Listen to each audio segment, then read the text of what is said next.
Is this supposed to be some kind of joke? Mayor Richard Carver's voice echoed in front of the small wooden cabin. His tailored suit gleamed in the sunlight. Beside him stood 3 contractors, 2 lawyers, and city council members. And in front of them, an 87-year-old man, Samuel Winters, leaned against the doorframe, watching them with a calm expression. "Mr. Winters," Carver said, impatience thick in his voice, "this property has been acquired under eminent domain for city planning. We need this land for our new luxury housing development. You've been offered a fair price, but you stubbornly refuse." Samuel said nothing. He just looked. His eyes, pale blue, were surprisingly sharp. "I'm asking you one last time," Carver continued. "Either you accept the offer or we'll take this property through the courts.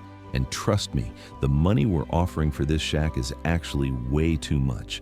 This place is a dump." Welcome to Veterans Tales. Before we dive into this powerful story of respect, justice, and hidden identity, let us know in the comments which state you're watching from today. And if you believe stories like these deserve to be remembered, hit that subscribe button and help us keep these memories alive. Pinehurst, Virginia, population 12,000. A small, quiet town that hadn't changed much since the 1940s.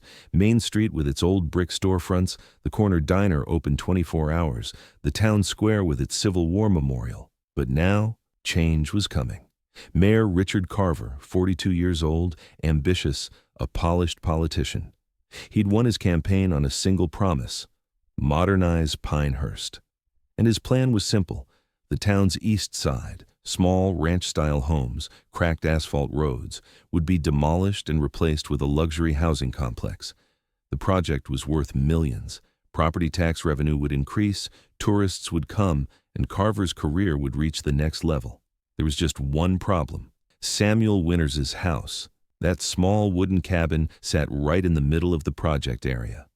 On the land survey, a green spot, the only property not acquired. And the old man refused to sell. Carver gathered with his advisors at City Hall.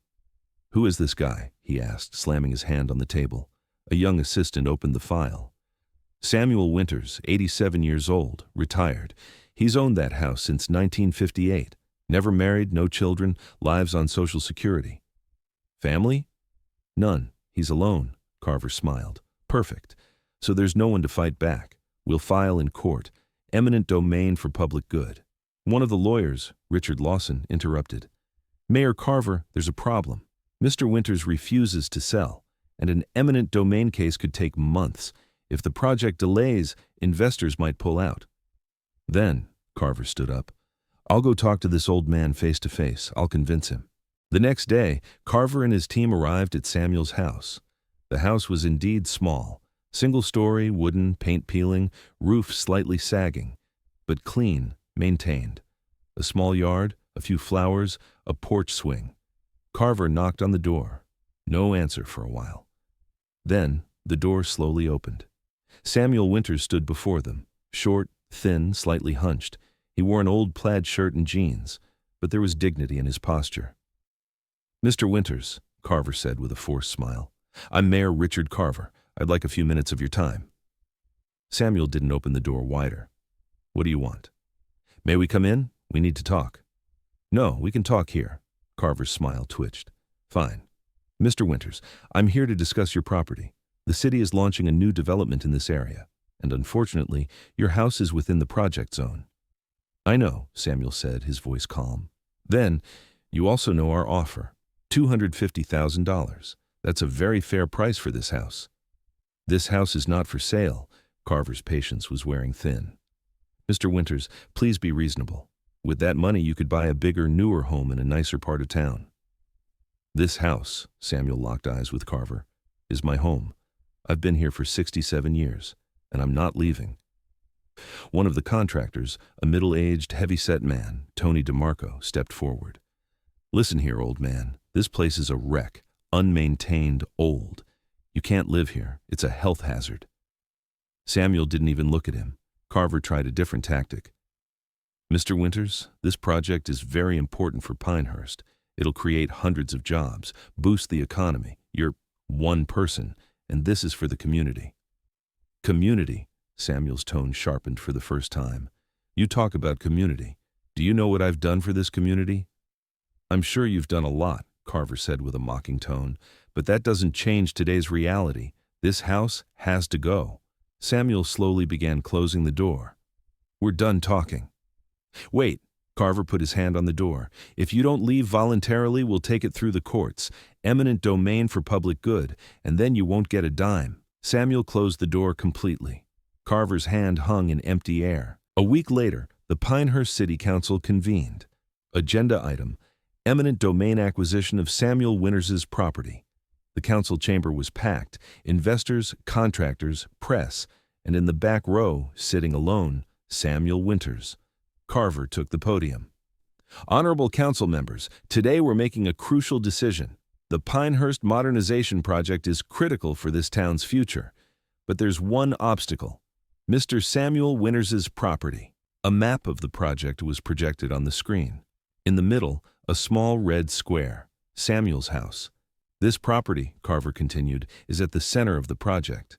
If we can't acquire this house, the entire project collapses. We'll lose millions. One council member, an elderly woman, Margaret Foster, raised her hand. Mayor Carver, why was such a high offer made to Mr. Winters?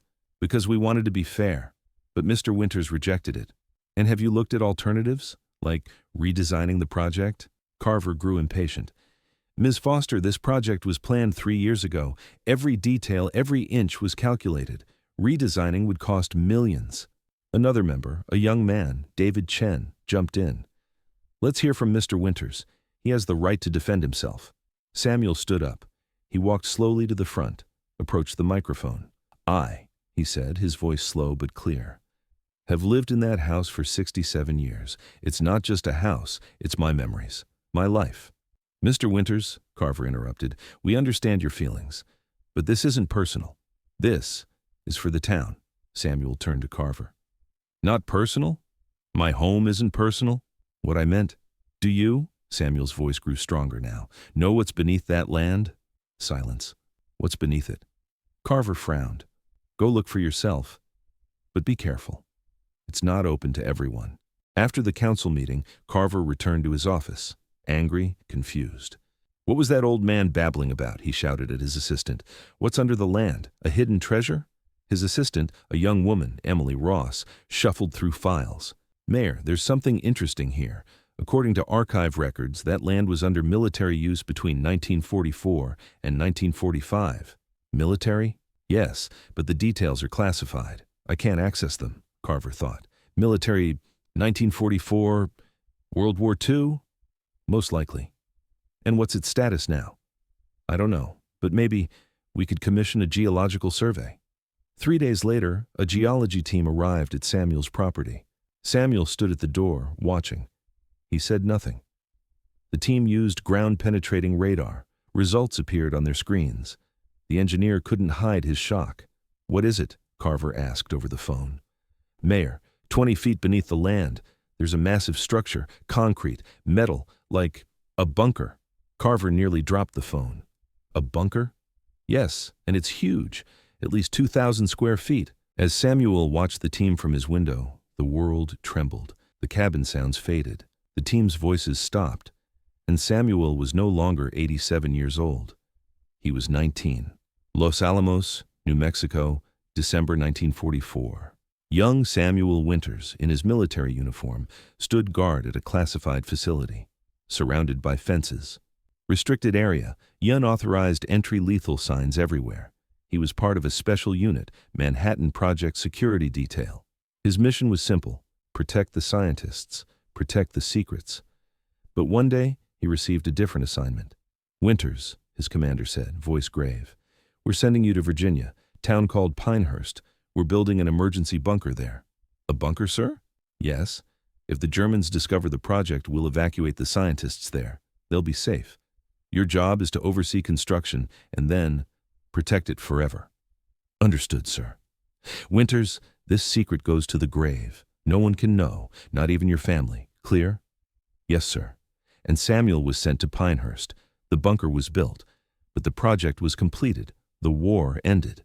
The bunker was never used, and Samuel was told, stay here, buy that land, build a house on it, and never, ever tell anyone.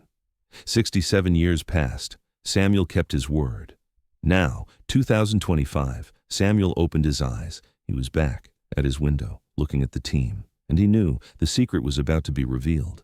As Carver read the geology report, his door was knocked. Two men entered, suits, serious faces, sunglasses, earpieces with wireless communication. "Mayor Carver?" one said. "Yes, that's me. Who are you?" "Federal Bureau of Investigation, Agent Matthews and Agent Cole." Carver's heart raced. "FBI? What happened?" "The geological scan your team conducted," Matthews said, "triggered a federal database. That property is classified." "Classified?"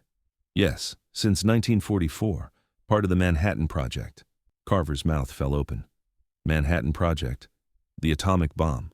"Correct. That bunker was an emergency shelter for scientists. You're lucky it was never used."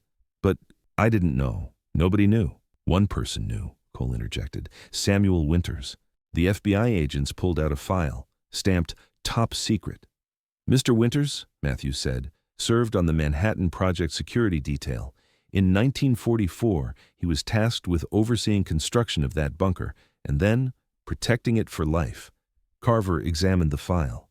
A black and white photo, young Samuel in military uniform, standing at the bunker entrance. "Is he," Carver's voice trembled, "a hero?" "A guardian," Cole corrected. "For 67 years, he served silently. Never told anyone. Because he'd sworn an oath." "But why doesn't he say anything now?" "Because it's still classified. Only we can declassify it." Carver buried his face in his hands. "What have I done?" 3 days later, a massive press conference was held in front of Pinehurst City Hall. FBI, Pentagon representatives, state governor, all were there. And Samuel Winters, for the first time, stepped before the public. Agent Matthews approached the microphone. "Ladies and gentlemen, today we're revealing an important historical truth." Cameras rolled, reporters took notes. In 1944, under the Manhattan Project, a classified bunker was built in the town of Pinehurst. This bunker was designed as an emergency shelter for scientists involved in the project. A collective gasp rose from the crowd. "And the man tasked with protecting this bunker," Matthews looked at Samuel, "is Mr. Samuel Winters. For 67 years, he silently fulfilled his duty. Never complained, never spoke." Samuel stood up. The crowd erupted in applause, standing ovation, tears. Carver sat in the back row, head bowed, filled with shame. After the press conference, Carver went to Samuel's house. Alone. He knocked on the door. Samuel opened it. "Mr. Winters," Carver said, his voice broken. I'm so sorry." Samuel said nothing, just waited. "I didn't know who you were. I didn't know what you'd done, and I disrespected you." Samuel nodded. "You couldn't have known, because I couldn't tell you. But you're a hero, and I disrespected a hero." "I'm not a hero." Samuel stepped inside. "I just did my duty." Carver followed him in. The cabin interior was simple. A few pieces of furniture, old photographs, military medals on the wall. "This," Samuel pointed to a photo, "is my team. 1944, all young, all dedicated." Carver looked at the photo. 6 soldiers, all serious. "Where are they now?" "Dead, all of them. I'm the last one left." Carver's eyes welled up. "Mayor Carver," Samuel turned to him, "you made a mistake. But that doesn't make you bad. If you learn from it, you become better." "What should I learn?" "Every old man," Samuel smiled, "isn't just an old man. Maybe he has a story. Maybe a secret. Maybe a mission. Listen first. Decide later." A month later, the Pentagon decided to open the bunker. It was no longer classified. It would become a historical monument. Samuel, FBI agents, Pentagon officials all gathered at the site. A large crane lifted the earth, and there, a heavy metal door appeared. On it, "Manhattan Project, Emergency Shelter, 1944. The door opened. Inside was darkness, but when lights were turned on, everyone held their breath. Concrete walls, metal shelves, canned food, spoiled, radio equipment, maps, and on a desk, documents stamped "Top Secret." A Pentagon official examined the documents. "These are original project notes. Incredible." Samuel stepped inside, touched the walls, remembered. "This," he said, "was my duty for 67 years." Carver reconvened the city council. "Honorable council members," he said, "I'm canceling the Pinehurst modernization project." The crowd was shocked. "Because I've learned that we cannot build our future without respecting our past. Mr. Winters's house and the bunker beneath it are historical treasures, and we will protect them. Applause erupted. Our new plan: turn that property into a National Historic Park, convert the bunker into a museum, and invite Mr. Winters as our guest of honor. Samuel sat in the back row. He smiled. 6 months later, the Manhattan Project Bunker Museum opened. Hundreds came. Tourists, historians, veterans. At the museum entrance, a bronze statue was erected. Samuel Winters in military uniform, standing before the bunker, and beneath it, a plaque dedicated to Samuel Winters, Manhattan Project Security Detail, 1944 to 2025. Served silently for 67 years, said nothing, remembered everything. At the opening ceremony, Carver approached Samuel. Mr. Winters, because of you, this town learned a lesson in respect, listening, understanding. Samuel nodded. And you, Mayor Carver, learned. That's what matters most. That evening, Samuel returned home. His small cabin was now a historic landmark, but he still lived there. He sat on his porch swing, watched the sunset, and thought, 67 years I waited. Finally, the secret is out, and my duty is complete. He closed his eyes. At peace. Closing and call to action. If Samuel Winters' story moved you, subscribe to Veterans Tales, like this video, share in the comments what this story meant to you. Have you experienced something similar in your life? Share with us in the comments. See you in the next story.